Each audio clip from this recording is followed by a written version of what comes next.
Hello everyone, very good morning. Welcome to the Hindu newspaper analysis along with Indian Express. आज है Thursday, दिसंबर 15, 2022। तो कल मुझे सजेशन मिला कि आप अपने वीडियो को 1 घंटे के आसपास लिमिट करें। विनय जी का सजेशन था ये। Thanks for your feedback. लेकिन मेरा कहना है कि न्यूज़पेपर का डिस्कशन डिपेंड करता है न्यूज़पेपर के कंटेंट पे ऑब्वियसली, और कभी कभी ये 1 घंटे 20 मिनट के आसपास हो जाता है, कभी 1 घंटे के अंदर ही रहता है। बट फिर भी your suggestion is duly noted. 1 घंटे के आसपास मैं वीडियो को लिमिट करूंगा। I will try my best. Thanks again Vinay ji, और ऐसे ही फीडबैक आप देते रहें तो मोटिवेशन थोड़ा मिलता है मुझे। ओके, तो पहली खबर क्या है? हुच tragedy claim several lives in dry Bihar. अब ये इलीगल लिकर की बात हो रही है यहाँ पे। हुच क्या होता है कि हिंटरलैंड में, ग्रामीण इलाकों में, वो तो वैसे भी ड्राई स्टेट है बिहार, प्रोहिबिशन है वहाँ, तो लोग अब दारू पीने की जो हैबिट है वो तो भाई रहेगी, एक आदत सी है, एक लत है। तो वो कंट्री मेड लिकर बनाते हैं और उनको केमिकल का आइडिया नहीं होता है कि कैसे क्या कॉम्बिनेशन होना चाहिए। फिर अगर मान लीजिए कुछ गड़बड़ हो भी जाती है तो एंटीडोट जो होता है, एंटीडोट जो दवाई होती है रोकने के लिए, कुछ अगर रिएक्शन वगैरह कर जाए, जैसे इथाइल अल्कोहल, ये नॉर्मल एंटीडोट दिया जाता है। ये अवेलेबल नहीं होता है, ठीक है, हॉस्पिटल वगैरह में, तो इस वजह से डेथ्स हो जाती हैं। तो थोड़ा सा ये इंपॉर्टेंट इशू है, आप देखें इसका बैकग्राउंड। तो इलीगल लिकर क्या होती है कि ये अल्कोहलिक बेवरेज है, इसको फर्मेंटेशन ऑफ शुगरी या स्टार्ची सब्सटेंस से बनाया जाता है, ठीक है। जैसे वीट वगैरह हो गया, चावल चावल की भी बनती है कंट्री मेड लिकर। फिर उसके बाद डिस्टिलेशन किसका किया जाता है जिससे अल्कोहल कंसंट्रेशन बढ़ सके। एक्टिव इंग्रेडिएंट इसमें क्या है? इथाइल अल्कोहल, इथेनॉल, और ethyl alcohol as a antidote भी दिया जाता है। तो एडल्ट्रेशन क्यों है? क्योंकि जो अनरेगुलेटेड सर्कमस्टेंसेज में बनता है तो कुछ केमिकल अवेलेबल नहीं होते हैं और कुछ इजीली अवेलेबल होते हैं, तो वो सब गड़बड़ हो जाता है। जैसे मीथेनॉल, मीथेन कितनी पॉइजनस गैस है आपको सबको पता है, ठीक है। ऑर्गेनोफॉस्फोरस कंपाउंड्स और इथेनॉल टू सेव कॉस्ट, ये सब इसको मिलावट करते हैं इसके साथ। लेकिन क्या होता है कि जो मिथाइल अल्कोहल है ये नॉर्मली पॉलिशिंग इंडस्ट्री में यूज होता है, फर्नीचर पॉलिश में। तो उसको जब ये मिलाते हैं तो एक टॉक्सिसिटी इंक्रीज हो जाती है और फिर ये शरीर में जाके फॉर्मिक एसिड बना लेता है और फिर ये अंधापन, ब्लाइंडनेस, टिश्यू डैमेज और इवन डेथ भी इसकी वजह से हो जाती है। तो कॉन्स्टिट्यूशन प्रोविजन में क्या है? आर्टिकल 47 आप किसी आंसर राइटिंग के स्टार्ट में भी कोट कर सकते हैं और बहुत ज़्यादा जगह ये एथिक्स में यूज होता है कि आर्टिकल 47 के तहत state shall endeavour for prohibition of consumption of intoxicating drinks and of drugs except for medical purposes. तो स्टेट की रिस्पॉन्सिबिलिटी है prohibition of consumption of intoxicating drinks, ये कॉन्स्टिट्यूशन में लिखा है। Article 21 human dignity, right to life, इसके बारे में है, ठीक है। Consumption of liquor leads to degradation of human dignity, तो इसे रोकना चाहिए। फिर आर्टिकल 38 कहता है कि सोशो इकोनॉमिक जस्टिस होनी चाहिए, कि कोई गरीब को अगर इस तरह से मजबूर होना पड़ रहा है तो वो स्टेट देखे कि ये सब ना हो। लीगल स्टेटस क्या है? Alcohol prohibition is a state subject, ठीक, ये स्टेट पर डिपेंड करता है। जैसे गुजरात और बिहार में ये बैन है, with each state having full control over alcohol legislation. चलिए बढ़ते हैं दूसरी खबर की तरफ। अब आपको क्यूरियोसिटी हो रही होगी कि ये कैसी पिक है। तो ये अधूर गोपालकृष्णन, साउथ के डायरेक्टर हैं, फिल्म डायरेक्टर, ठीक है, विधेयन के एक मूवी है। तो उनका ये कहना है कि we are living in days of super censor. जो भी मूवी बनाते हैं तो किसी के सेंटिमेंट हर्ट हो जाती है तो सेंसरशिप हो जाती है, तो वो डिफरेंट इशू है, will discuss someday. Wholesale price inflation fell to 5.85% in November. हमने देखा इन्फ्लेशन कम होता जा रहा है, सीपीआई भी कम हुआ है, रिटेल इन्फ्लेशन, अब होलसेल प्राइस इन्फ्लेशन भी कम हुआ है, 5.85, दोनों में डिफरेंस हमने देखा। Maharashtra government to monitor interfaith couples, अब क्या है कि कल ही ये डिस्कशन हुआ था और सुप्रीम कोर्ट में सुनवाई भी चल रही है धर्मांतरण को लेके, ठीक है, रिलीजियस कन्वर्जन को लेकर। तो रिलीजियस कन्वर्जन और फिर इंटरफेथ मैरिज, ये दोनों इश्यूज को इंटरलिंक कर दिया जाता है कि जो ट्रू लव है उसको भी कहीं ना कहीं संदेह के दायरे में देखा जाता है, और कहीं ना कहीं धर्मांतरण की कहीं कोशिश तो नहीं है, और होती भी है। ये धोखाधड़ी तो देखिए हर जगह है, धोखेबाज हर जगह है। आपको प्रलोभन देके आपसे शादी कर ली, फिर आपको अपनी आइडेंटिटी बाद में बताई। तो कई स्टेट में ऐसे स्ट्रिंजेंट लॉज हैं, और महाराष्ट्र में भी इसको अब मॉनिटर करने की तैयारी है। Row in house over China border tussle obviously बड़ा इशू है, ठीक है। तो काफ़ी ज़्यादा इसमें अप्रूवर हुआ पार्लियामेंट में। Opposition parties want secret meeting, तो हमने कल डिस्कस किया, अभी थोड़ा सा और देख लेंगे आगे। नेक्स्ट पेज है हेक्टिक लॉबिंग, ये लोकल न्यूज़ पॉलिटिकल, ये विल नॉट कवर।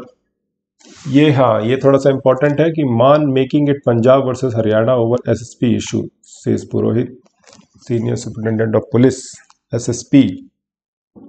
ये पोस्ट जो होती है ये काफ़ी इंपॉर्टेंट पोस्ट होती है, एक शहर हो चाहे डिस्ट्रिक्ट हो। तो उसमें क्या हुआ कि ये मान साहब चीफ मिनिस्टर ऑफ पंजाब कह रहे हैं कि अभी तक एसएसपी जो चंडीगढ़ का अपॉइंट होता था वो पंजाब कैडर से होता था, ठीक, पंजाब से होता था। और ये कैडर अलॉटमेंट आपको तब तक पता ही चल गया होगा अगर यूपीएससी प्रिपरेशन कर रहे हैं कि आपसे जैसे ही आप मेंस का फॉर्म भरेंगे आपसे प्रेफरेंस मांगी जाएगी किस स्टेट में आपको जाना है, और जोन्स में डिवाइडेड है सारे स्टेट्स। तो अगर आपने इस जोन को नंबर 1 प्रेफरेंस दी है, इस जोन को नंबर 2, तो इस जोन का कोई भी स्टेट आपको मिल सकता है, फिर इस स्टेट का कोई, and so on and so fourth. तो अगर आपको पंजाब कैडर मिलता है तो मान साहब कहते हैं कि अभी तक पंजाब कैडर से एसएसपी अपॉइंट होता था कोई आईपीएस ऑफिसर, लेकिन इस बार क्या हुआ कि आईपीएस ऑफिसर जो चंडीगढ़ में था एसएसपी के तौर पर उसे वापस पंजाब भेज दिया गया, और हरियाणा कैडर के आईपीएस ऑफिसर को एसएसपी बना दिया गया। तो ये सब क्यों है? ऐसा नहीं होना चाहिए। तो उनको ये समझना होगा कि भाई चंडीगढ़ जो है, चंडीगढ़ छत्तीसगढ़ नहीं है, सीजी मतलब चंडीगढ़ लिख रहा हूँ मैं यहाँ। तो जो चंडीगढ़ है वो यूटी है, ठीक, और दोनों हरियाणा हो पंजाब हो दोनों की कैपिटल है ये। 1 नवंबर 1966 को ये बनी थी, पहले ये पेप्सू था, पेप्सू, पेप्सू का full form Patiala and east Punjab states union, जो 1950 में बना था। फिर इसको डिवाइड करके कुछ हिस्से हिमाचल में दे दिए गए, कुछ डिस्ट्रिक्ट्स, और हिंदी स्पीकिंग एरिया हरियाणा में चला गया, पंजाबी स्पीकिंग पंजाब में रह गया, और दोनों की कैपिटल चंडीगढ़ बना दी गई और उसे यूनियन टेरिटरी घोषित कर दिया गया, तो जिससे कोई विवाद ना बढ़े। समय समय पर मांग होती रहती है कि चंडीगढ़ हमें मिलना चाहिए, वो कहते हैं हमें मिलना चाहिए। और इनके बीच एक और इशू है सतलुज यमुना लिंक कैनाल, ये भी समय समय पर न्यूज़ में बना रहता है, जब आएगा तब देखेंगे। नेक्स्ट, कोई और इम्पोर्टेंट न्यूज़ नहीं है इस पेज से, ये भी स्टेट न्यूज़ है। इसमें high power panel to prevent child labour abuse in Rajasthan, child labour, okay, child labour के अलावा चाइल्ड मैरिज भी राजस्थान में बहुत ज़्यादा है। तो इन्होंने कोई एक कमेटी बनाई है जो मॉनिटर करेगी चाइल्ड लेबर अब्यूज, ठीक है, और domestic help in state government in evolving strategies to prevent these incidents, ठीक। तो ये इंपॉर्टेंट है किस स्टेट ने ये ऐसा पैनल अपॉइंट किया है। चाइल्ड लेबर हम सेपरेटली डिस्कस करेंगे यूपीएससी इंपॉर्टेंट टॉपिक डिस्कशन के अंदर, इसीलिए सब्सक्राइब जरूर करें। ये चैनल मुझे आपको बहुत कुछ प्रोवाइड कराना है यूपीएससी से रिलेटेड, बाकी जितना मुझसे हो सकेगा मैं कोशिश जरूर करूंगा। Geographical indication tag sought for Kerala's legendary Beypore uru, let's see what is this. तो जीआई टैग का एप्लीकेशन किया जा रहा है डिस्ट्रिक्ट टूरिज्म प्रमोशन काउंसिल के द्वारा। एक ये बायपोर उरू नाम की एक नाव है, ये आप देख सकते हैं पिक्चर में, इसको जीआई टैग करने की तैयारी है, ठीक है। ये काफ़ी लेजेंडरी प्रोडक्ट है।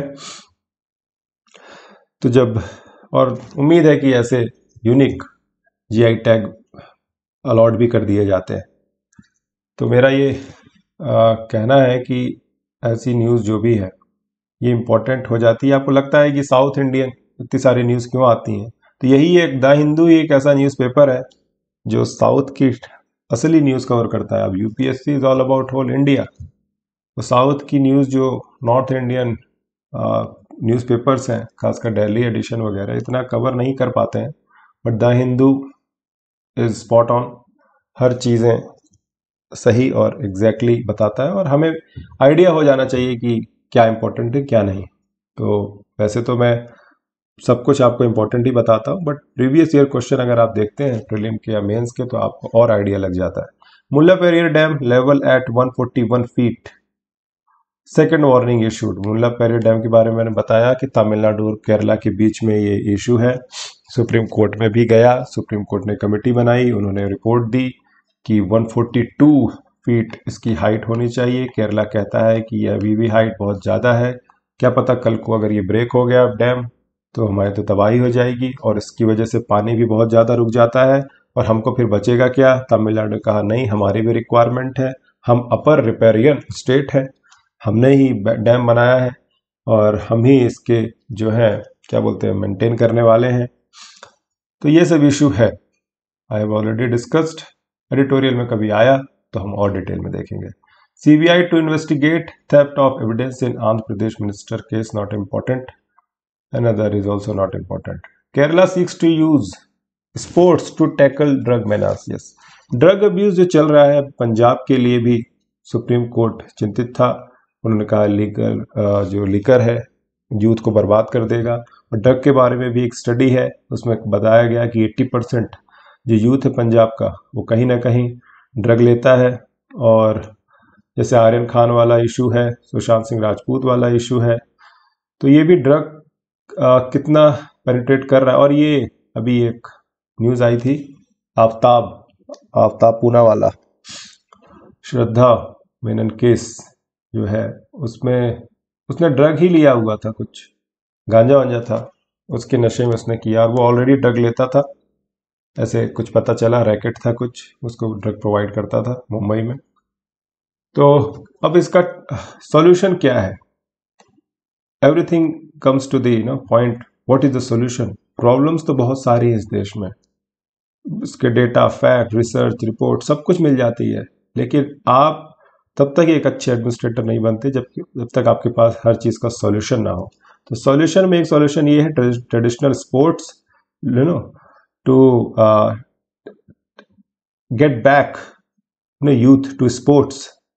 स्पोर्ट्स जितना खेलेंगे हेल्थ कॉन्शियस रहेंगे, और आप भी यूपीएससी की प्रिपरेशन अगर कर रहे हैं तो थोड़ा सा समय निकाल कर एक्सरसाइज करें, मैं भी करता हूँ डेली, ठीक। और उन्होंने कहा कि जैसे पहले के ट्रेडिशनल गेम्स हैं, अगर उनको प्रमोट किया जाए, या फिर वॉलीबॉल, फुटबॉल, नेटबॉल, कबड्डी वगैरह, खो खो खेला जाए, तो इन सब चीज़ों से छुटकारा मिल सकता है। It's one of the best suggestion I would say. और भी बहुत सारे तरीके हैं, और लॉज जो वीक लॉज हैं, लेजिस्लेशन है, और सेल आउट ड्रग्स है, ड्रग माफिया को पकड़ना। फाइनेंस मिनिस्टर ने जैसे कहा कि भाई जो मेन ड्रग सप्लायर है उसे पकड़ो, ठीक है, पैडलर्स को पकड़ो, रैकेट को ब्रेक करो, तभी इससे छुटकारा मिलेगा। नेक्स्ट है editorial, will cover last. Text and context, news in numbers, not enough women in parliament, ये नेपाल का है, not important. Rise in production of electronics says ministry of electronics, not important. Data, देखिए डेटा आपको लगता है कि syllabus से topic match खा रहा है तो बहुत इंपॉर्टेंट है, लेकिन आपको पढ़ते टाइम में सोचना पड़ेगा कि ये डेटा यूज कहाँ होगा, है ना। कोई भी आर्गुमेंट को बैकअप करने के लिए डेटा होता है, ये डेटा इतना इंपॉर्टेंट नहीं लगा। Alcohol drug addiction among children in India, yes ये इंपॉर्टेंट है। 1.58 crore in number of children aged between 10 and 17 addicted to substances abuse in India. Note कर लीजिए आप, बच्चों में भी ये फैल रहा है अल्कोहल एंड ड्रग एडिक्शन। तो youth demographic dividend when we talk about, तो there are two big problems, malnutrition, ठीक, biggest problem. Second, drug abuse. Human resource तो फिर तो तबाह हो जाएगा ना। ह्यूमन रिसोर्स जब तक अच्छा नहीं होगा, हेल्दी नहीं होगा, तो सीखेगा कैसे, फिर वो पढ़ेगा कैसे। जब पढ़ेगा नहीं इंडिया तो बढ़ेगा नहीं India. More female students enrolled in UG courses at IIT. हाँ, आप नोट कर सकते हैं जब भी कोई वुमेन एम्पावरमेंट में कोई इशू आया, ऐसे आया दोनों में। मोर beneficiaries added to Arunoday scheme. तो ये कितने बेनिफिशियरी एडेड है ये नहीं इंपॉर्टेंट है, लेकिन अरुणोदय क्या है, ये स्कीम है पॉवर्टी एलिवेशन की। कहाँ की? आसाम की। That is important. How gene therapy could cure cancer. तो इसे थोड़ा डिफरेंस से क्लियर करते हैं। क्या है कि इस तरीके से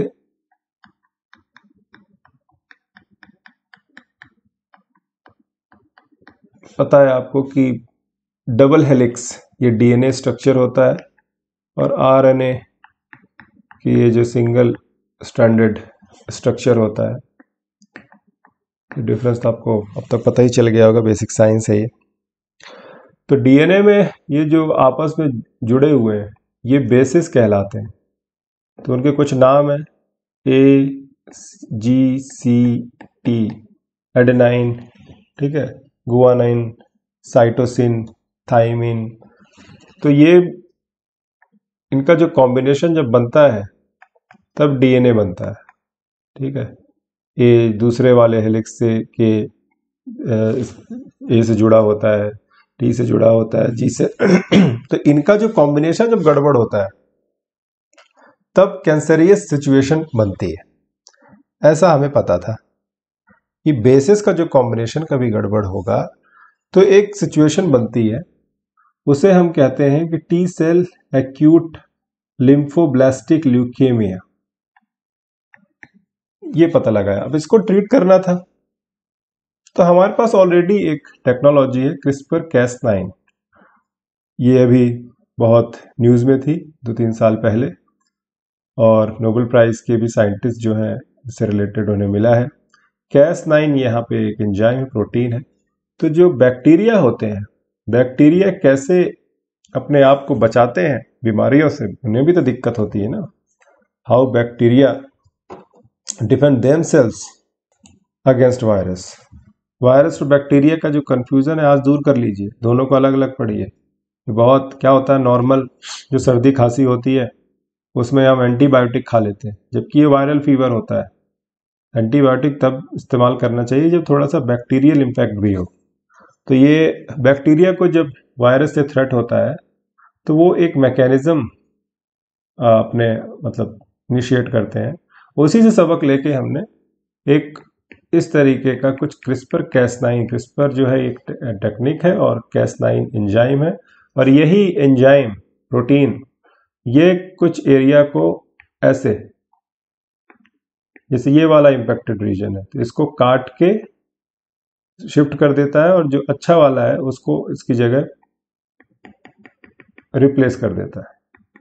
it's a replacement technology of a particular area, ठीक है, which is impacted, so that whole structure, जैसे पटरी बिछाते हैं ना ट्रेन की, तो ऐसा तो नहीं है कि पटरी बिल्कुल कंटिन्यू बिल्कुल लंबा लंबा 2-3 किलोमीटर का लोहा ले आए और वहां पे रख दिया। नहीं नहीं नहीं, ये सेगमेंट में होती है, और जब भी पटरी खराब होती है, ब्रेक होती है या मुड़ जाती है, तो इसको रिप्लेस करके हम दूसरी पटरी बिछा देते हैं और ऐसे ही ट्रेन उस पर गुजर जाती है। तो यही कॉन्सेप्ट है।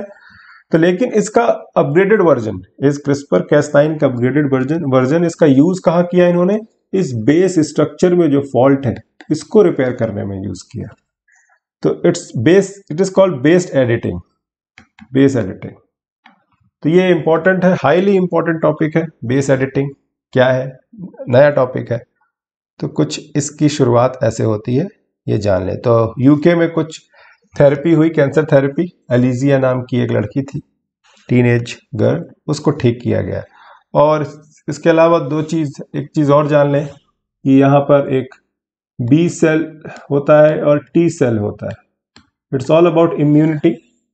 और जब भी हम मेन हमारा इम्यूनिटी की बात करते हैं, वो सेल्स जो हमारे शरीर के हैं वो जिस हिसाब से इम्यून सिस्टम प्रोवाइड कराते हैं वो आपका रोग प्रतिरोधक क्षमता तय करता है, आप कितने स्ट्रांग हैं। वो टी सेल, अगर टी सेल कमजोर होगा तो आप ठीक नहीं हो पाएंगे। और बी सेल भी इंपॉर्टेंट है, ये भी इम्यूनिटी से रिलेटेड है, लेकिन ये बोन मैरो से प्रोड्यूस होता है, बोन मैरो जहाँ से खून वगैरह बनता है। और टी सेल, जैसे मैंने कहा, सेल की इम्यूनिटी, ये एड्स जब अटैक करता है तो इसी को वीक कर देता है। ये वाइट ब्लड सेल को इम्पैक्ट करता है। तो यहाँ पर यह टी सेल की ही बात हो रही है कि जो टी सेल वाली इम्यूनिटी है उसको टारगेट किया जाता है, तो ये कैंसर जैसी सिचुएशन होती है। तो इसका भी difference CRISPR-Cas9 along with bases, base editing is all depends on base, कैसे ये बेस तय होते हैं, इनका आपस में क्या रिलेशन है, RNA DNA difference, and then again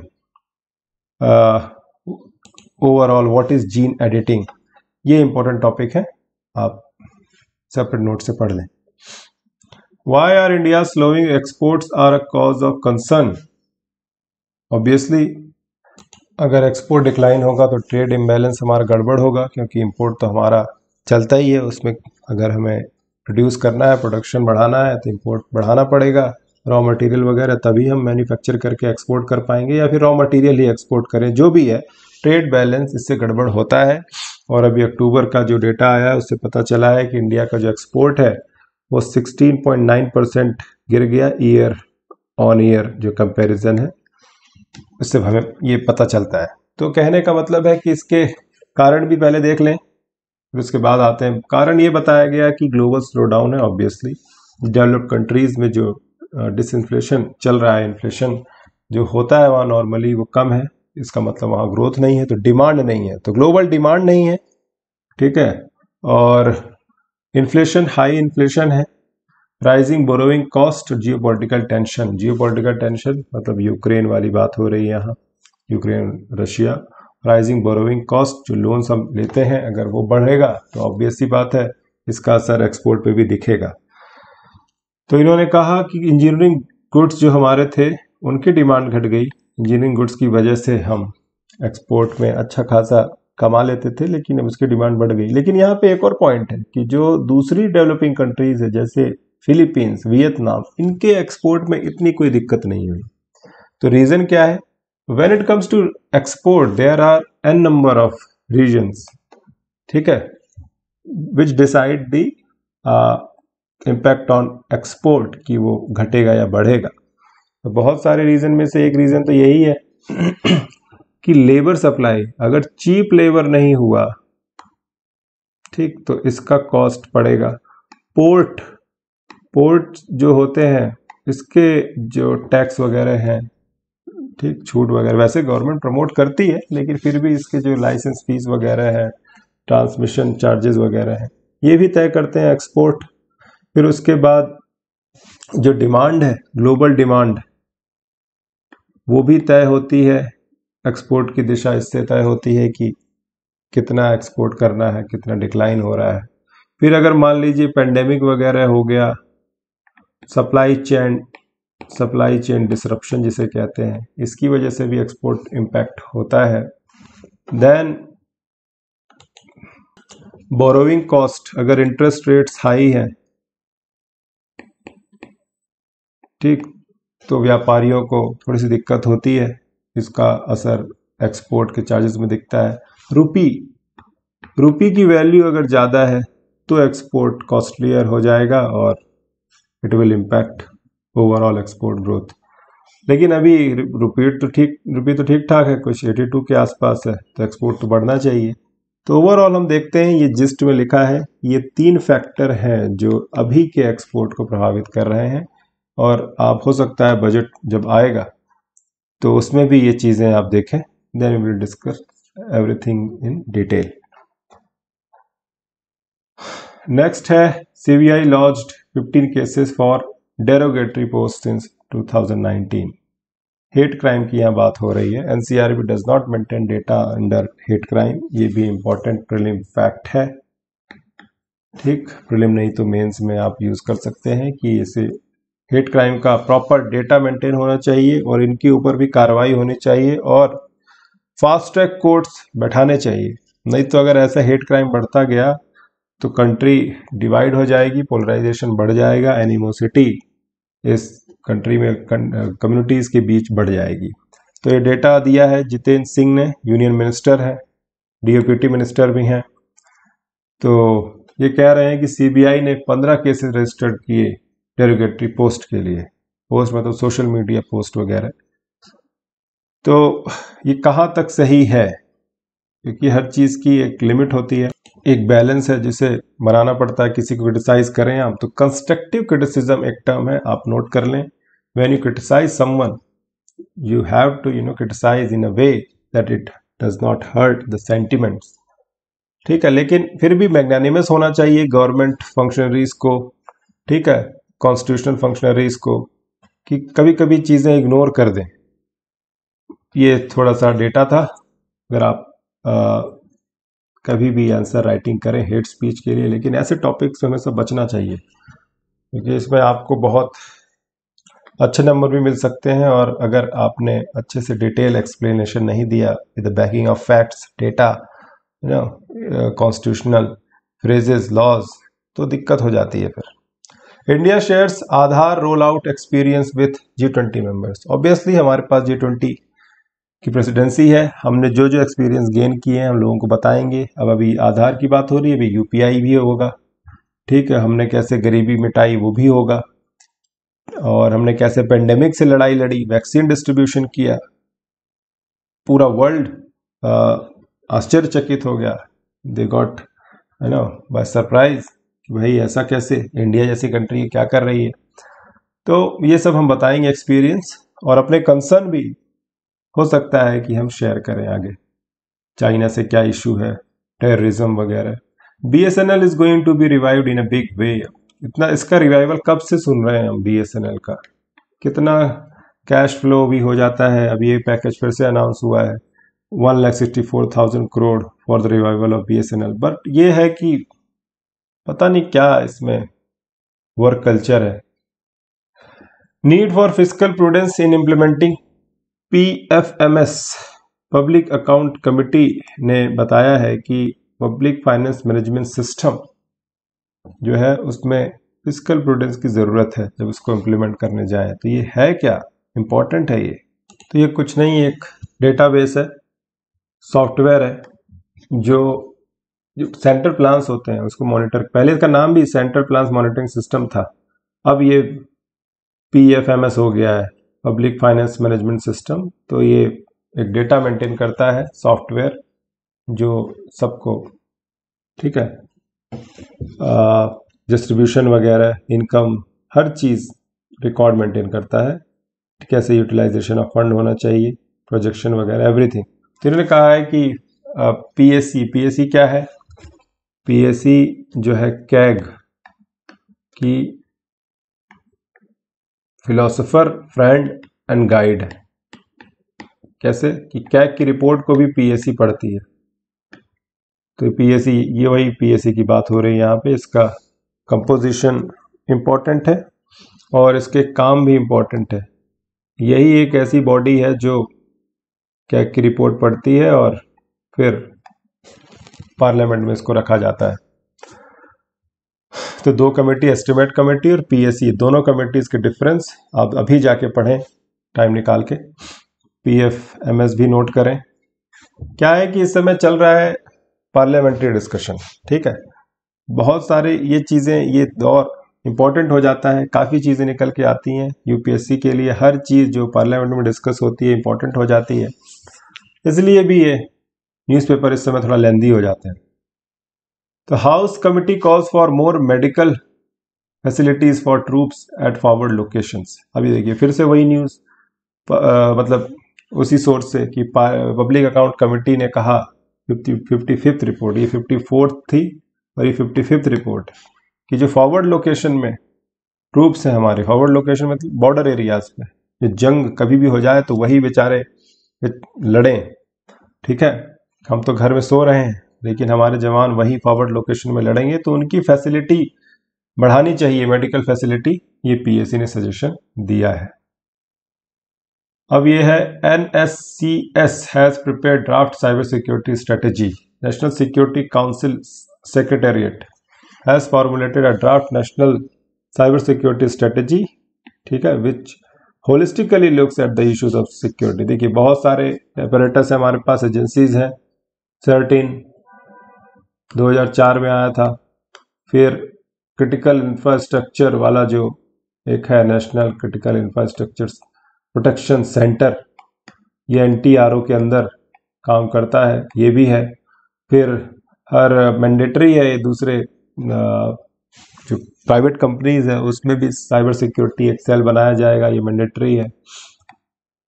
और समय समय पर गवर्नमेंट भी जो अपने बॉट्स वगैरह जो इम्पैक्टेड हो जाते हैं कंप्यूटर, उसको रिफॉर्म करती रहती है, और स्टडीज़ वगैरह, अवेयरनेस कैंपेन, ये सब चलते हैं।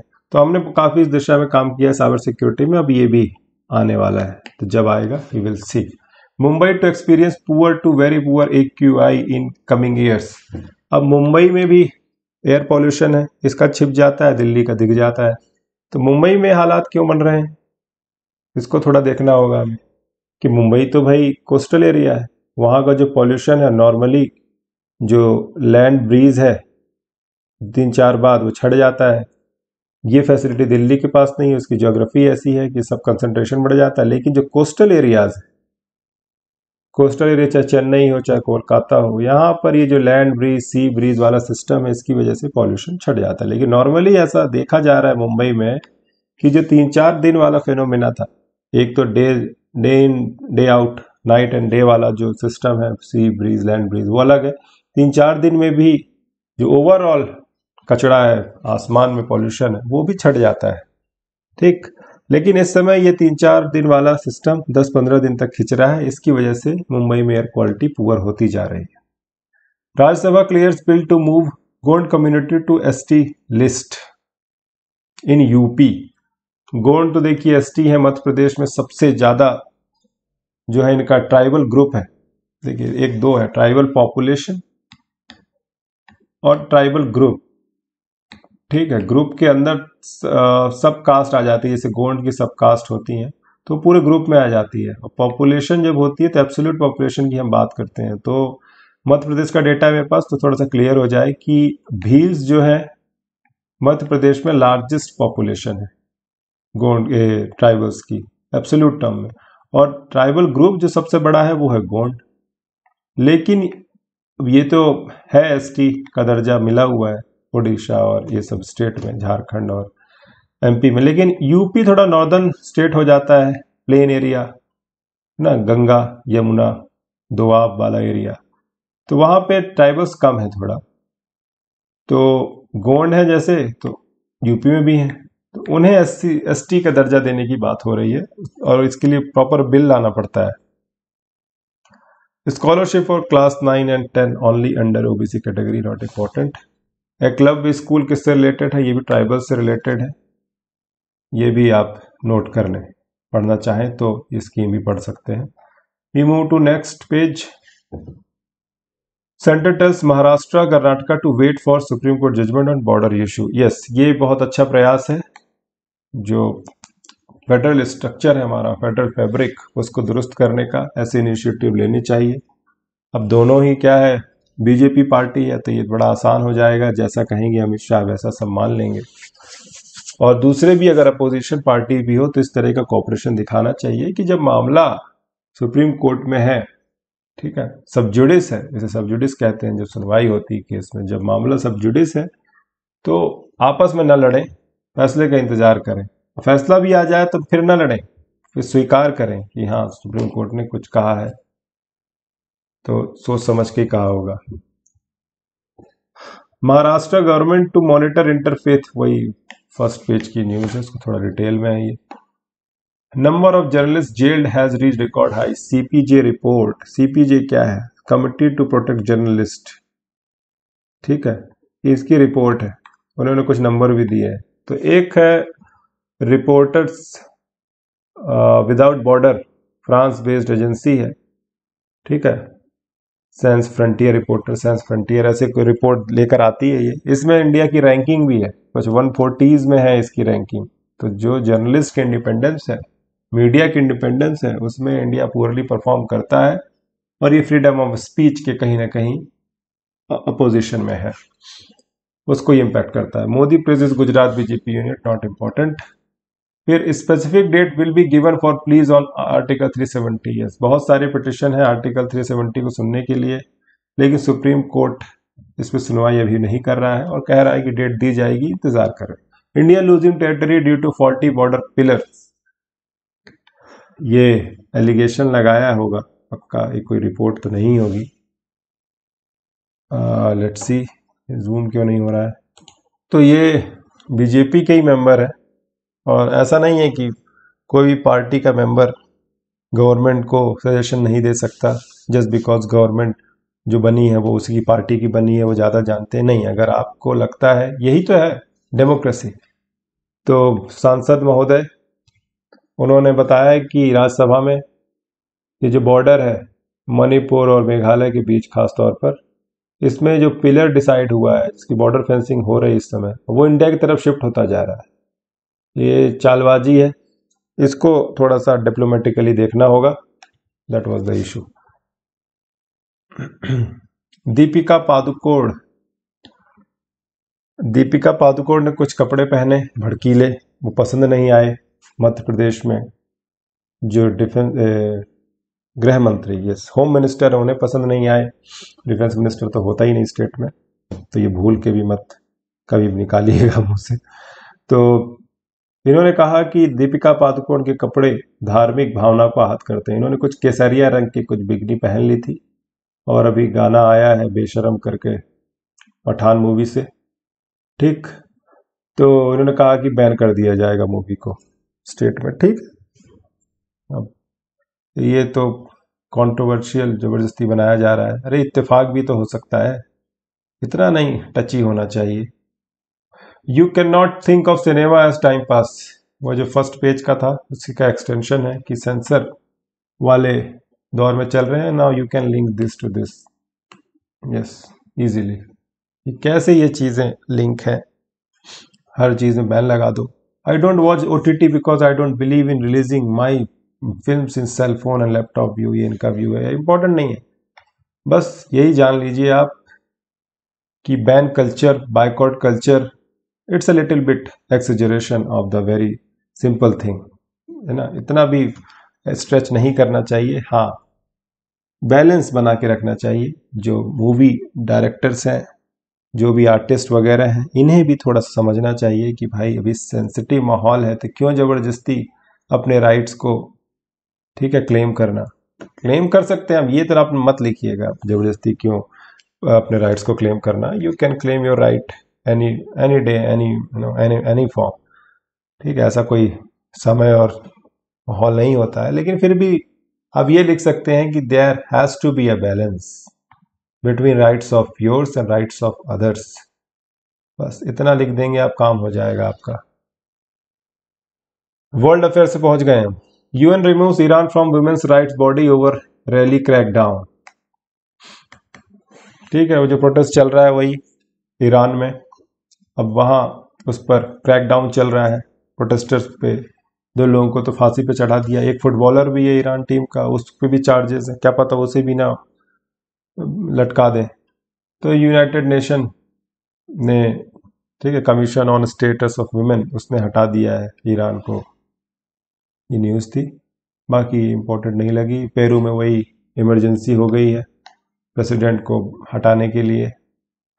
Ahead of UNSC session, Pak raises claims against India, ये तो इनके रोज का है, not that important. China targets elderly with booster jab, booster jab means vaccine shot, drive as COVID-19 cases surge.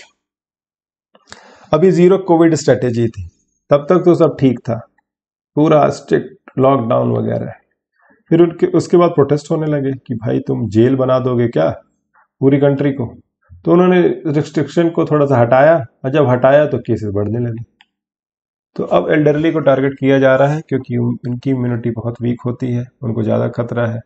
US military create space unit in south Korea, जैसे मैंने कल ही परसों शायद डिस्कस किया था कि कैसे ये north Korea south Korea divided है। नॉर्थ कोरिया जो है कम्युनिस्ट है, चाइना और रशिया का इन्फ्लुएंस है। South Korea is actually unofficial, बोले तो डी फैक्टो बेस है ये यूएस का, just to counter these two. तो अब वहां पे US military space unit create करने जा रही है साउथ कोरिया में, और साउथ कोरिया के लिए भी जरूरी है। ये बेचारा यहाँ पे अकेले कैसे लड़ेगा, इतने सारे जगरनॉट्स, तो यूएस की हेल्प से लड़ेगा। ऐसे ही चलती है दुनिया। Japan to come up with major defence policy, yes. अब देख लीजिए कितनी न्यूज आपस में लिंक हो जाती नहीं। अब जापान भी इसी का पड़ोसी है साउथ कोरिया का, उधर आसपास है।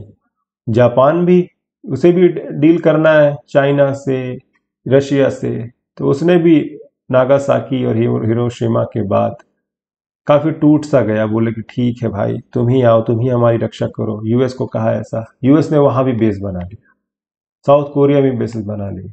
लेकिन अब वहां नेशनलिज्म बढ़ रहा है, कहाँ, जापान में। शिंजो आबे के टाइम पे शुरू हुआ था। शिंजो आबे तो मर गए बेचारे, उन्हें गोली मार दी गई, प्राइम मिनिस्टर ऑफ जापान। लेकिन वो जो चल रहा है ना नेशनलिज्म वाला, जो प्राइड है जापान की, वो वापस आ रही है। वो कह रहे हैं कि डिफेंस बजट बढ़ाओ भैया, चाइना से लड़ना है हमें, कल को क्या पता कि सिचुएशन नॉर्थ कोरिया से हो जाए, तो 2% तक ऑफ जीडीपी करना होगा 2027 तक, ऐसा प्लान है। पेंटागन में send Patriot missile batteries to Ukraine, not important. Understanding the fusion energy breakthrough announce by US, हमने कल इसको डिस्कस कर लिया है, आज समय की कमी है, ठीक है। मुझे 1 घंटे के आसपास रैप अप करना है, 1 घंटा 10-15 तक हम जाएंगे, उसके ऊपर नहीं। और कल हमने वाकई बहुत अच्छे से डिस्कस किया है, फ्यूजन और फिशन में भी डिफरेंस देखा। कल का वीडियो आप जाके देख लें please, I insist you. Business centre to talk measures to further help slow inflation, centre जो है इन्फ्लेशन को और कंट्रोल करने की तैयारी है। क्या है, देखिए 2 तरीके से इन्फ्लेशन को कंट्रोल किया जा सकता है, एक मॉनेटरी पॉलिसी और एक फिस्कल पॉलिसी। व्हाट हैपेंड, हाँ, फिस्कल पॉलिसी और मॉनेटरी पॉलिसी, ठीक। इधर नहीं चल रहा है, इधर देखते हैं। तो व्हाट डिड आई से, इन्फ्लेशन, मॉनेटरी पॉलिसी और fiscal policy. Fiscal policy is under finance ministry, मतलब पूरा टैक्स वगैरह का सिस्टम, गवर्नमेंट स्कीम वगैरह। मनरेगा के अगर पैसा दे दिया आपने, ज़्यादा वेजेस बढ़ा दिए, तो मार्केट में पैसा आ जाएगा और ग्रोथ बढ़ जाएगी। वही अगर आपने टैक्स बढ़ा दिए ज़्यादा, तो पैसा घट जाएगा लोगों का। डिस्पोजेबल इनकम है, डिस्पोजेबल इनकम की आज जाके डेफिनेशन देखिएगा। डिस्पोजेबल इनकम जो आपकी रहती है वो घट जाएगी और लिक्विडिटी फिर घट जाएगी। तो बढ़ाना हो इन्फ्लेशन, घटाना, क्योंकि इन्फ्लेशन बढ़ाना ही पड़ता है ना, ग्रोथ के लिए बढ़ाना पड़ता है, लेकिन अभी इन्फ्लेशन कंट्रोल करना है। तो इसी परिप्रेक्ष्य में इन्होंने कहा, सीतारमण जी ने, कि मेजर्स अनाउंस किए जाएंगे इन्फ्लेशन कंट्रोल करने के लिए। ये वाले, ऐसे वाले टैक्स वाले मेजर्स होंगे, डिसइंसेंटिव होगा पैसा खर्च करने के लिए। लेकिन यहाँ एक मॉनेटरी, ज्यादातर टूल मॉनेटरी टूल होता है, ये आरबीआई तय करता है। ये रेट्स बढ़ा देता है, जो लोन वगैरह, जिससे कॉस्टलियर हो जाए और पैसा जो है लिक्विडिटी वो एब्जॉर्ब हो जाए। लेकिन उसकी एक लिमिट है, कब तक आरबीआई के कंधे पे बंदूक रख के आप चलाएंगे, ठीक है। आरबीआई भी तो कहता है कि भाई अपना भी तो काम करो, लेकिन ये क्या है, ये पॉपुलर मेजर्स होते हैं। ये वाले ऐसे पता नहीं चलते हैं, मॉनेटरी वाले। ये फिस्कल वाले क्लियरली दिख जाता है। आज गवर्नमेंट कुछ फैसला लेगी, तमाम पेपरों में छपेगा, एनालिसिस होगा, लोगों को एक इमेज बन जाएगी गवर्नमेंट ऐसा ऐसा कर रही है। तो ये बहुत रेयरली ऐसा किया जाता है। ये टसल हमने देखा था रघुराम राजन जब थे गवर्नर और अरुण जेटली साहब जब फाइनेंस मिनिस्टर थे, तब ये टसल बहुत क्लियरली होता था। अभी भी ये कह रहे हैं, है ना। इसका जिस थोड़ा सा देख लेते हैं। FM finance minister says government is watching price situation, okay. Rural jobs scheme seeing declining trend, उन्होंने कहा है कि रूरल जॉब स्कीम जो है मनरेगा वो डिक्लाइन हो रहा है, डिमांड घट रही है। Government will be able to meet 6.4% fiscal deficit target for financial year 23। इनका कुछ टारगेट था फिजिकल डेफिसिट का 6.4%। ये कह रही है, कॉन्फिडेंस है कि हम मीट कर लेंगे। अभी कुछ 9 पॉइंट के आसपास कयास लगाए जा रहे हैं कि पहुंच जाएगा। अब इतनी कॉन्फिडेंट है तो कुछ सोचा होगा। We will see everything in detail जब आएगा budget.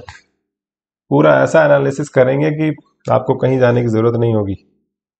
India set to buy Russian crude well below $60 price cap. India को कहा गया कि भाई जो कैप है $60 की, जो यूरोपियन यूनियन और G7 कंट्रीज ने लगाया है, उसके नीचे खरीदो। हाँ, ऊपर क्यों खरीद रहे हो? तो टू आवर सरप्राइज इंडिया को मिल भी रहा है $60 के नीचे तेल। अब ऐसा क्यों हो रहा है? उसके कई कारण हैं, ठीक है, लेकिन इंडिया को काफ़ी छूट मिल रही है।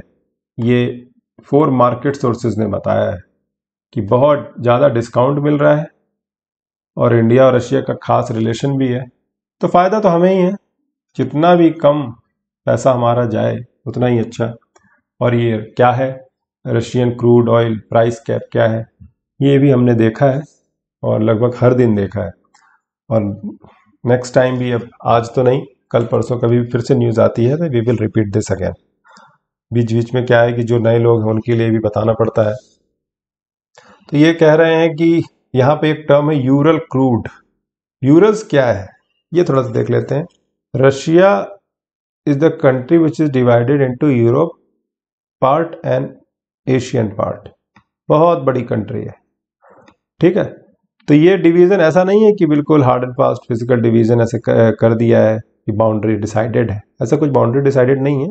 ये जो नेचुरल बैरियर्स हैं, यूरल माउंटेन ये हो गया और यूरल सी इधर हो गया, तो ये डिसाइड करता है। इस तरफ यूरोप है, मॉस्को एक्चुअली यही यूरोपियन पार्ट में है और rest of the hinterland is here, Siberia वगैरह का ज़्यादातर एरिया यही है। तो ये यूरल्स क्रूड ऑयल की बात हो रही है, वो यही यूरल, ठीक है, इसी के आसपास नेचुरल गैस वगैरह तेल वगैरह निकलता है। Fintechs must heed data clients risk Das. Fintech क्या है?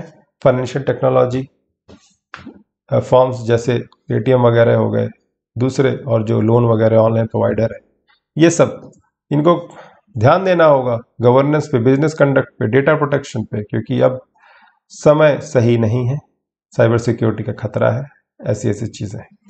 Indian agritech to address $34 billion market by 2027 study. Important data है ये when it comes to agriculture. तो एग्रीकल्चर में भी ऑक्सिलरी इंडस्ट्रीज होती हैं, उसी में से एक है ये एग्रीटेक, मतलब सेक्टर भी कह सकते हो आप, कि एग्रीकल्चर में जो टेक्नोलॉजीज आ रही हैं, ड्रोन से हम, है ना, नीम कोटेड लिक्विड यूरिया हम छिड़काव कर रहे हैं, उससे बचत हो रही है बहुत। लेकिन अभी भी इसका विस्तार बहुत ज़रूरी है। अब ड्रोन उड़ाना, कहाँ आप देखते हैं ड्रोन उड़ता हुआ? महंगे फार्मर, मतलब जो है टेक्नोलॉजी है, ये रिच फार्मर्स ही यूज़ करते हैं। तो ये इसका प्रोस्पेक्ट हाई है। हो सकता है कि गांव तक भी जाए, इसका पेनिट्रेशन हो ऐसी टेक्नोलॉजीज का। तो इसका ये डेटा मिला आपको, तो आप नोट कर लें। बाकी हो गया ये द हिंदू। अब चलते हैं एडिटोरियल डिस्कशन फटाफट, टाइम का थोड़ा सा कंस्ट्रेंट है। लेकिन उससे पहले इंडियन एक्सप्रेस भी कवर करना है, हम तो भूल ही गए थे। इकोनॉमी सेक्शन है, G20 wants to build consensus on crypto assets. Crypto currency पे जो रेगुलेशन है, हमने कल ही देख लिया था कि हम चाहते हैं कि सारी कंट्रीज मिलके क्रिप्टो रेगुलेशन लेकर आए। FTX का जो फॉल हुआ है, एक्सचेंज है ये क्रिप्टो करेंसी का, ऐसी सिचुएशन क्रिएट ना हो, वॉलेटिलिटी कंट्रोल हो। फिर अगली न्यूज़ क्या है? Banks jack up deposit rates MCLR after RBI raises repo. RBI ने जब रेपो रेट बढ़ाए थे 35 बेसिस पॉइंट्स थे, तो अब बैंक ने भी डिपॉजिट रेट बढ़ा दिए हैं। इसमें ये MCLR, ठीक है, marginal cost of lending rates, ये इंपॉर्टेंट, इसका जो एब्रीविएशन MCLR का फुल फॉर्म आप देखें, डेफिनेशन भी लिख लें, हो सकता है प्रीलिम में डायरेक्ट क्वेश्चन आ जाए। बाकी क्या है इंपॉर्टेंट? WPI इन्फ्लेशन हमने देखा कि कम है। मैंने बताया था कि थोड़ा सा डिफरेंस देखेंगे और देख ही लेते हैं। CPI और WPI में क्या डिफरेंस है? CPI NSO और लेबर मिनिस्ट्री के द्वारा रिकॉर्ड किया जाता है। WPI इकोनॉमिक ऑफिस है, फाइनेंस कॉमर्स मिनिस्ट्री के अंदर ये रिकॉर्ड करते हैं। ये गुड्स एंड सर्विसेज दोनों करते हैं, ये सिर्फ गुड्स करते हैं। और ये सेलर पर्सपेक्टिव से होता है, होल सेलर, ये कंज्यूमर पर्सपेक्टिव से होता है। ठीक, इसका बेस 2012 है, इसका 2011 और 12 है। ठीक, और क्या डिफरेंस देख सकते हैं। अब सीपीआई 4 टाइप के होते हैं। ठीक, ये एनएसओ केवल सीपीआई रूरल एंड अर्बन जो कॉम्बिनेशन वाला है वो देखता है, सीपीआई, सीआईपी नहीं, सीपीआई। ठीक, तो ये डिफरेंस है। हो सकता है कि स्टेट बीएससी में डायरेक्ट क्वेश्चन आ जाए। बाकी ये सारी चीज़ें हमने कवर कर ली हैं। Let's move to explain section. India trade with China. अब क्या हो रहा है कि चाहे गलवान क्लैश हो, चाहे तवांग क्लैश हो, क्लैश तो हो ही रहा है बॉर्डर में, हमारे रिलेशन भी अच्छे नहीं है, लेकिन इकोनॉमी का क्या। इकोनॉमी में जो हम इंपोर्ट कर रहे हैं चाइना से वो दिन प्रतिदिन बढ़ता ही जा रहा है। हमने कुछ डेटा देखा था अभी कि उसमें मोर देन 50 बिलियन डॉलर्स का ट्रेड डेफिसिट है। मतलब हम इंपोर्ट ज़्यादा कर रहे हैं चाइना से, एक्सपोर्ट कम। तो ये भी कहीं ना कहीं एडवांटेजियस पोजीशन में है China when it comes to trade. और हम इतना एडवांटेज क्यों दे रहे हैं, तो हमारी कुछ मजबूरी है। हम फर्टिलाइज़र में बहुत ज़्यादा डिपेंडेंट हैं चाइना पे, ऑलमोस्ट 80%। फिर क्या हो गया, क्या हो रहा है आज, हाँ, फिर उसके बाद एपीआईज, एक्टिव फार्मास्यूटिकल इंग्रेडिएंट्स, जो फार्मेसी पे जिसका यूज़ होता है, फार्मेसी के हम हब हैं, लेकिन हमें भी अभी जो क्रिटिकल कंपोनेंट है एपीआईज वो चाइना से ही मंगाना पड़ता है। ऑर्गेनिक केमिकल वगैरह भी, electrical machinery, telecom equipments, almost Taiwan और चाइना ये डोमिनेंट है। हम तो कुछ बना ही नहीं रहे, हमारे पास इतनी कैपेबिलिटी ही नहीं है। ठीक है, बेस अभी तैयार हो रहा है, धीरे धीरे काम होगा। यही तो दिक्कत है, डेमोक्रेसी में हर चीज़ धीरे धीरे होती है। तो वही बता रहे हैं कि इंडिया का ट्रेड जो डेफिसिट है चाइना से, it's not good for India. अब ये कह रहा है as earth heats up Arctic faces disproportionate impact, NOAA। इसका एक ही डेटा कोई आप निकालें, क्योंकि when it comes to climate change तो वो आप एविडेंस जब देंगे, कि क्वेश्चन ये भी आ सकता है, what are the evidences suggesting climate change is happening. तो आप बताएंगे ग्लेशियर पिघल रहा है, बस इससे काम हो जाएगा? नहीं, आपको डेटा देना पड़ेगा कि कितना, कैसे पिघल रहा है ग्लेशियर। तो यही है, यहाँ से आप एक डेटा निकालें। मैं बता देता हूँ कौन सा डेटा आप ले सकते हैं। तो आप लिखें कि USNOAA, फुल फॉर्म लिखना चाहें तो national oceanic atmosphere administration, NAOE भी लिख दें तो काम हो जाएगा। उसके हिसाब से अक्टूबर 2021 और सितंबर 22 के बीच में region recorded 6th highest annual air temperature since 1900। बस इतना लिख देंगे तो उससे समझ में आ जाएगा कि what you are inferring to. Next है cervical cancer target still distant. Lancet की, लेंसेट की जो स्टडी है वो कह रही सर्वाइकल कैंसर जो होता है एब्डोमेन के नीचे, तो वो बढ़ रहा है। इतना भी इंपॉर्टेंट नहीं है। कुछ छूट गया क्या? Bombing not important. Beyond OPS and NPS, question of India's broken pension system. India की जो पेंशन सिस्टम है वो बहुत पुरानी है, ऐसा बता रहा है ये आर्टिकल। OPS मतलब ओल्ड पेंशन स्कीम, NPS मतलब न्यू पेंशन स्कीम। इसका डिफरेंस भी हमने देखा है और काफ़ी डिबेट है, क्योंकि कुछ स्टेट्स इसको वापस से लेके आने वाले हैं। जैसे राजस्थान और छत्तीसगढ़ ने तो अनाउंस कर ही दिया है, अब हिमाचल प्रदेश भी लेकर आएगा, पंजाब ने भी कहा है हम लेकर आएंगे। बीजेपी जो पार्टी एट सेंटर है वो हालांकि इसके सपोर्ट में नहीं है, और नहीं भी होना चाहिए, क्योंकि ये फिजिकली प्रूडेंट नहीं है और इससे देश के इकोनॉमी में बट्टा लग सकता है। लेकिन पॉपुलर जो परसेप्शन है, डिमांड है, वो यही है कि OPS वापस लाया जाए। Let's see how it goes. लेकिन नॉर्मली जो पेंशन सिस्टम है ओवरऑल, उसमें इंडिया की क्या सिचुएशन है, इस आर्टिकल ने एनालाइज किया है।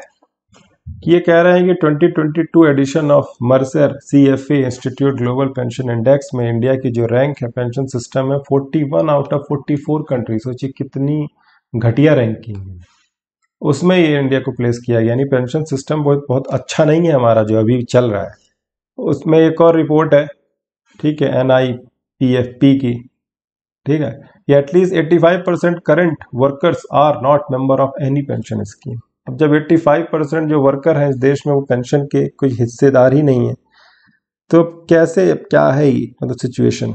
सोच सकते हैं आप। Of all elderly 57% receive no income support from public expenditure. तो पेंशन स्कीम तो वैसे ही घटिया है। अगर आप ओपीएस एनपीएस के डिबेट में ही रह गए तो ओवरऑल जो पेंशन सिस्टम होता है जिससे वर्कर को बेनिफिट होता है उस पर कब काम करेंगे। और भी चीज़ें हैं इम्प्रूव करने के लिए। और भी डेटा उन्होंने दिया है कि contributory program funds invested in government paper soak up 40% of all interest payment of sub national governments. Sub national governments मतलब स्टेट गवर्नमेंट्स की बात हो रही है कि जो कॉन्ट्रीब्यूटरी प्रोग्राम होते हैं, जो हम कंट्रीब्यूट करते हैं, ये एनपीएस इसी का पार्ट है, ठीक है। तो जो हम कंट्रीब्यूट करते हैं अपने पेंशन स्कीम के लिए, फिर उसका कुछ हिस्सा चला जाता है मार्केट इन्वेस्टमेंट के लिए, फिर वो हमें मिलता है इंटरेस्ट बढ़ के उसका। तो ये 40% हमारा जो है पैसा वो तो सब इसी प्लान मतलब पेमेंट में चला जाता है, ये सब कह रहे हैं। फिर ये कह रहे हैं कि 11.4% of elderly draw defined benefits government ex workers. तो ये सब डेटा आप देख लें, मैंने जो जिस्ट है आपको बता दिया। एडिटोरियल पेज पर आ गए हम। Yes, worldly wise a trophy carries dust, memories last for ever. ये जब मैं वीडियो बना रहा हूँ तो मोरक्को की हार हो चुकी है। फ्रांस डिफेंडिंग चैंपियन, 60 साल में पहली कंट्री होगी अगर वो जीत जाती है अपने टाइटल को डिफेंड करने वाली, और अर्जेंटीना से भिड़ेगी। तो मोरक्को का जो ड्रीम रन था, ठीक है, एटलस लायंस, एटलस क्यों, क्योंकि एटलस माउंटेनियस रीजन वहीं मोरक्को में है, ठीक। तो वो मेमोरी खूब सारी दे गए, भले ही ट्रॉफी न जीती हो, ट्रॉफी में धूल लग जाती है, memory last forever. Mary Lou Retton का ये स्टेटमेंट था। Next, the subsidy spike, subsidy जो बढ़ रही है उसके बारे में एडिटोरियल है ये कि एक्सक्यूज मी। तो 3 प्रकार की सब्सिडीज जो हैं, फूड, फर्टिलाइजर एंड फ्यूल, ठीक है, ये करीबन 2.5 लाख करोड़ के आसपास बताया गया पार्लियामेंट में कि ये हमें बैठ रही है गवर्नमेंट को, बहुत ज़्यादा है ये ऑब्वियसली। फिर उसके बाद एक फ्रेज बताया गया, ये आप नोट कर सकते हैं कि extraordinary in terms of external shocks, pandemic, weather and war, each seamlessly transitioning to other. ये फ्रेज इंपॉर्टेंट है। आप ऐसे फ्रेजेस जब आते हैं ना तो आप नोट कर लिया करें, एग्जाम में बहुत काम आते हैं इंप्रेशन जमाने के लिए। याद होने पर ऑब्वियसली ज़बरदस्ती जोर नहीं डालना है, प्रैक्टिस करेंगे तो अपने आप याद हो जाएगा। तो ये कह रहे हैं कि इतनी सारी सब्सिडी जो बढ़ रही हैं, यूक्रेन रशिया वॉर हो गया, कोविड-19 हो गया, और ठीक है, हमको अपनी पॉपुलेशन को भी बचाना है भुखमरी से, क्योंकि 1943 फेमाइन जो बंगाल का, वो कौन भूल सकता है।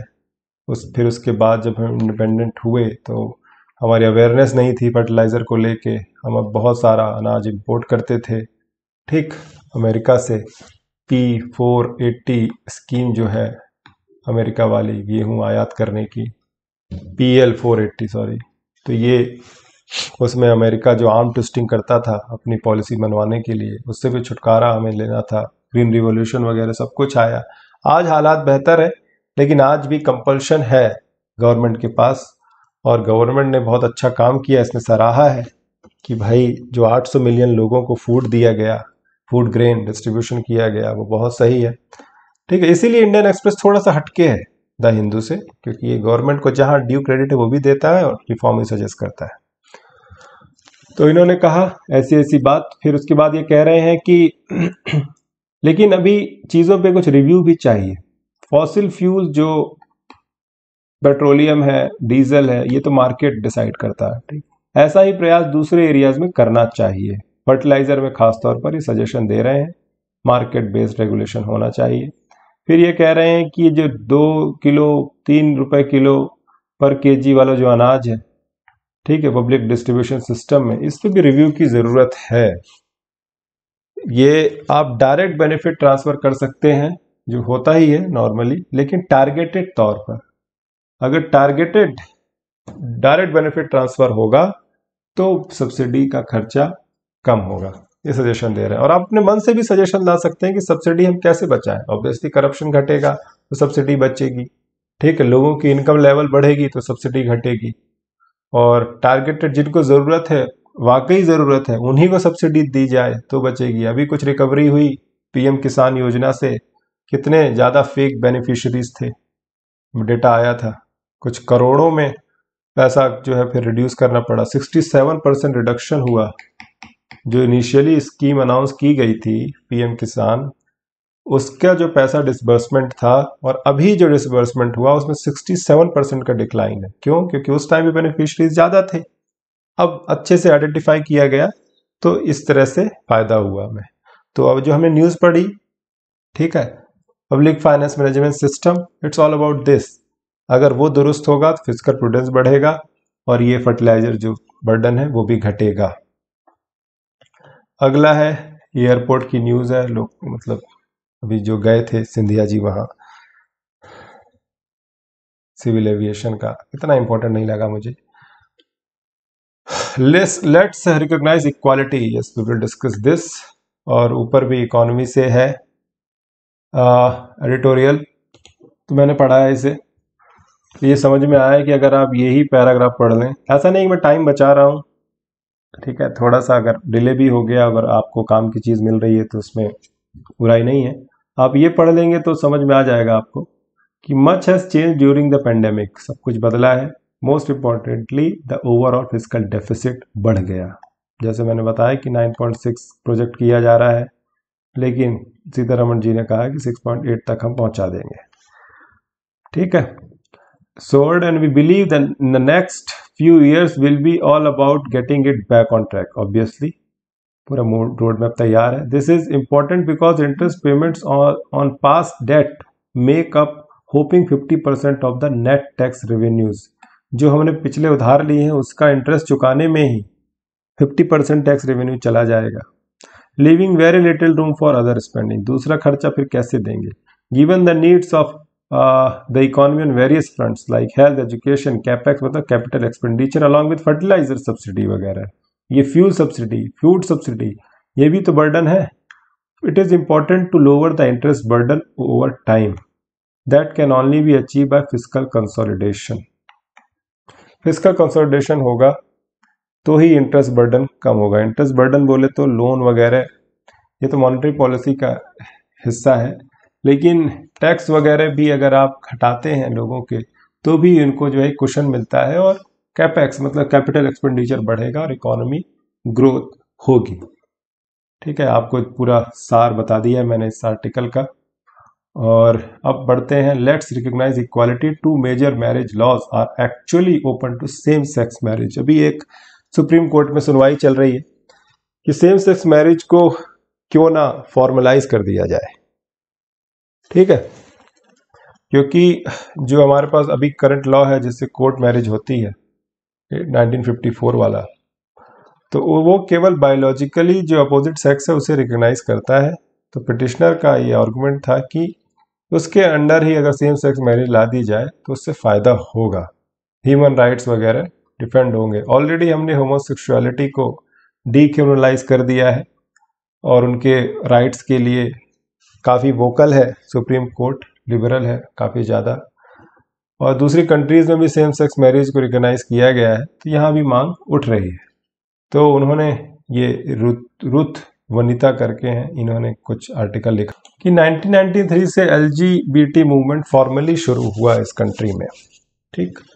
सेम सेक्स मैरिज की उन्होंने डिमांड बहुत पहले ही कर दी, राइट्स के लिए उन्होंने वोकल हुए, लेकिन उससे पहले भी 1980s में कुछ केसेस देखने को मिले थे। कुछ जॉइंट सुसाइड आपस में मिलके किया लोगों ने, इस समाज के इस एटीट्यूड से खुश नहीं थे, यही सब एग्जाम्पल शुरू में दिया है। फिर उन्होंने कहा कि दो लॉ हमें जो हमारे पास जो है, Hindu marriage act and special marriage act, ये गवर्न करते हैं मैरिज को कंट्री में। तो उसमें ऑलरेडी ये सुविधा है कि सेम सेक्स मैरिज रिकॉग्नाइज कर ली जाए। कैसे? No, she is playing with words कि टू हिंदू और टू पर्सन्स के बीच में ये शादी की बात कर रहे हैं, लेकिन गवर्नमेंट का ही रिप्लाई सुप्रीम कोर्ट में था आज से एक हफ्ते पहले कि भाई बायोलॉजिकली अपोजिट लोगों की यहाँ पे बात हो रही है, जेंडर्स की बात हो रही है। अब देखिए सुप्रीम कोर्ट कैसे इंटरप्रेटेड कर रहा है, ये देखने वाला मैटर होगा। लेकिन अभी ये कह रही हैं कि नहीं, टू हिंदू तो टू पर्सन्स के बीच में बात हो रही है तो ये सेम सेक्स भी हो सकता है, ठीक है। ज़रूरी नहीं कि ब्राइड एंड ग्रूम जो है अपोजिट सेक्स ही हो, what she is referring to. बस इतनी सी बात है इस पूरे आर्टिकल में। फिर ये लास्ट में कहते हैं कि ऐसा नहीं है कि पूरे वर्ल्ड में सब कुछ बदल गया है। ब्रिटेन में आज भी, है ना, still criminalised under anti sodomy law, जो सेम सेक्स होमोसेक्सुअलिटी है वो क्रिमिनलाइज है ना, ब्रिटेन में। तो लेकिन इंडिया में अगर ऐसा हो रहा है, 1980s का जो स्ट्रगल है यंग कपल्स का, वो यहाँ तक पहुँच गया कि सुप्रीम कोर्ट बहुत ओपन है डिस्कस करने के लिए। तो ये बहुत अच्छी बात है और अब ये फ्रूट्स देने की तैयारी है, इससे हमें फल मिलने वाला है। अब एडिटोरियल हिंदू के, ये इंपॉर्टेंट नहीं, तमिलनाडु की इकोनॉमी की बात हो रही है। फिर चाइना बॉर्डर हमने ऑलरेडी काफ़ी डिस्कस कर लिया है, वार्निंग साइन है। ऑब्वियसली G20 में हमें इसको डिस्कस करना चाहिए और ओवरऑल स्ट्रेटेजी पे काम करना चाहिए। एनर्जी कॉन्ड्रम, सोलर पावर की बात हो रही है। हमने देखा कि किस तरीके से जो कैपेसिटी है रिन्यूएबल कैपेसिटी सोलर पावर की, वो इस हिसाब से नहीं बढ़ी जितना बढ़ना चाहिए, क्योंकि टारगेट्स ज़्यादा हैं। तो इसी में थोड़ा सा शॉर्ट एडिटोरियल है, ये फैक्ट्स रिडन है। Let's see. And last, building climate resilience collectively. तो सोलर एनर्जी का बहुत प्रोस्पेक्ट है हमारा और हम उस पर काफ़ी रिलायंस कर चुके हैं ऑलरेडी, ठीक है। और इंडिया के जो प्रोमिसेस हैं कि almost nearly half of the energy from non fossil fuel sources by 2030, उसमें सोलर सेक्टर जो है 60% कंट्रीब्यूट करेगा।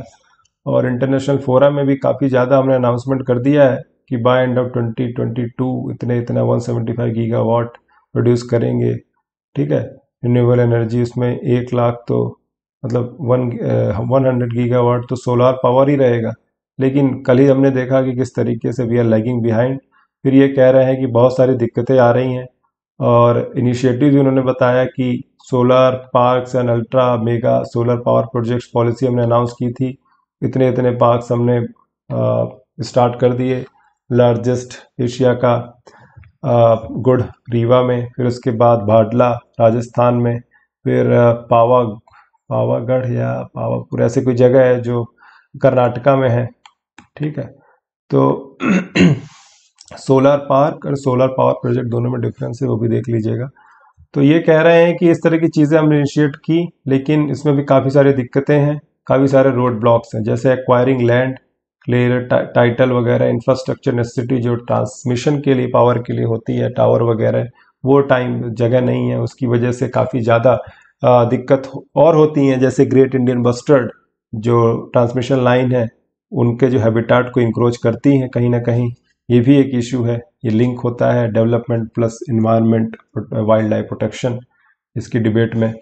तो ये सब इश्यूज हैं सोलर पावर प्रोजेक्ट को लेके।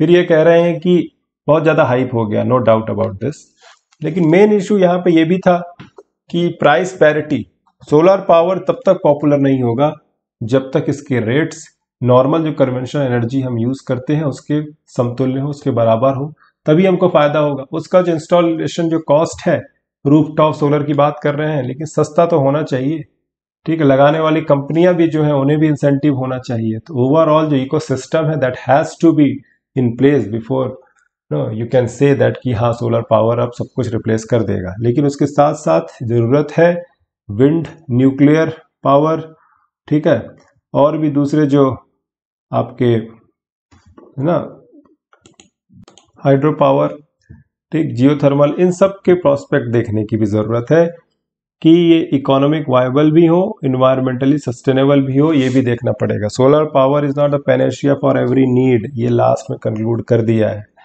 पैनेशिया मतलब सबका एक जवाब, सबका एक उपाय। So to save time I already read it and highlighted the important key terms and points।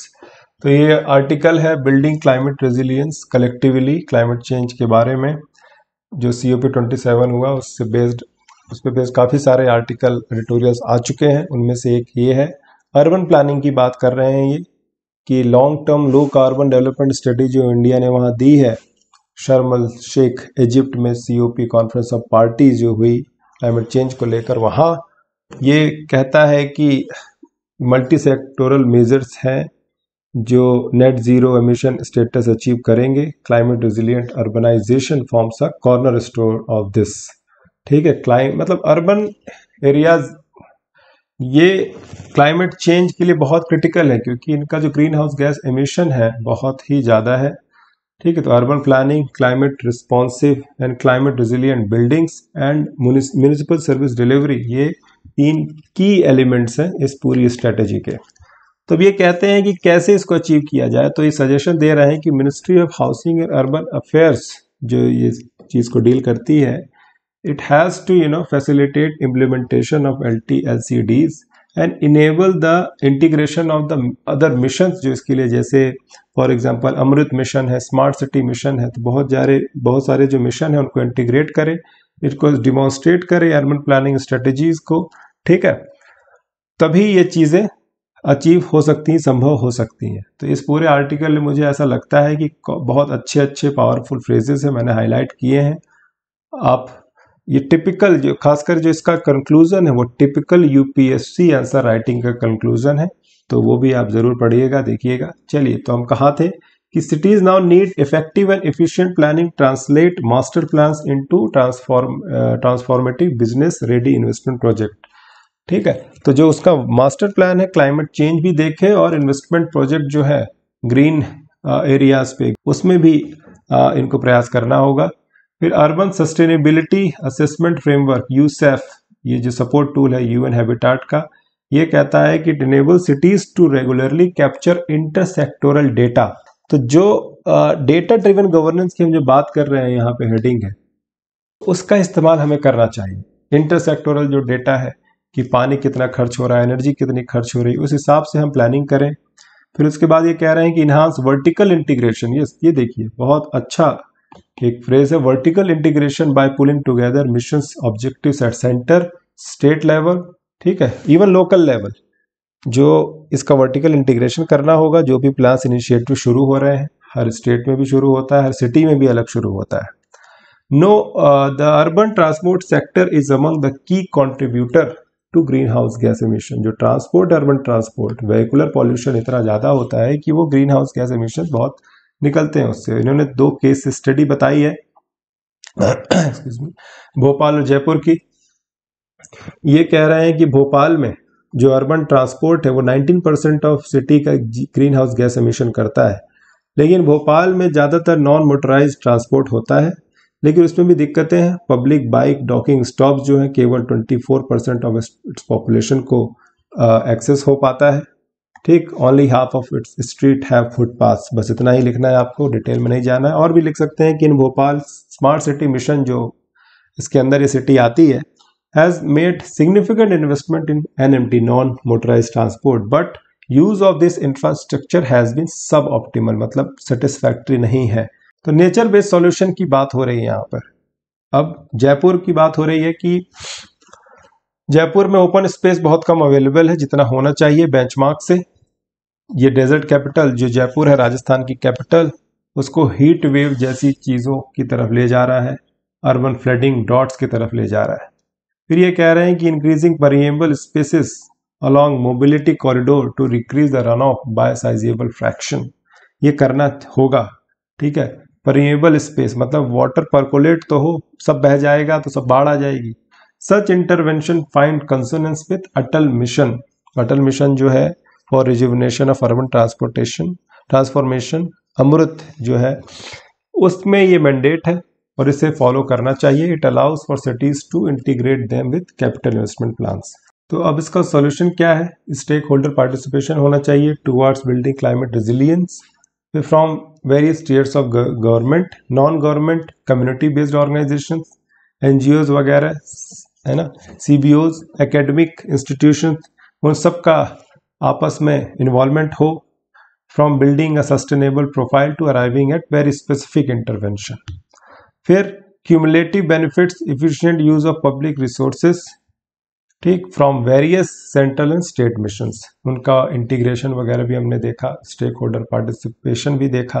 फिर एविडेंस बेस्ड अप्रोच होनी चाहिए, ये भी सही है। फिर स्पिरिट ऑफ शर्म अल शेख इम्प्लीमेंटेशन प्लान, क्या कि मीनिंगफुल इफेक्टिव सोशल डायलॉग हो, participation of all stakeholder हो, Thus, India's long-term strategy, यही वाली LCDS, must accommodate most vulnerable of its people, गरीब तबके के लोग भी हों जो आपस में आए, ठीक है, in its low emission pathways to achieve sustainable economic growth and poverty eradication.